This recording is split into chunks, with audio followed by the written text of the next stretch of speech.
O'rtoqlar, bugun 100 ta so'm zakaz tushdi menga, kulcha. Hozir kulchalarimni qorib qo'yganman, srochnaga kech taxlang degan. O'zi bugun ishim juda ham ko'p edi. Uni ustiga zakaz ham tushdi. Mayli, boriga shukr, alhamdulillah. Ertalabdan beri qo'limga tekkani yo'qda. Men gilamlarni yuvdim.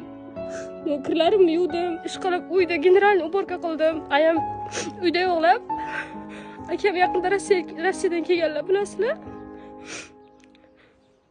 Bolamga qarashga bugun umuman vaqtim bo'lgani yo'q. Umuman bolamga bugun vaqt ajrata olmadim men.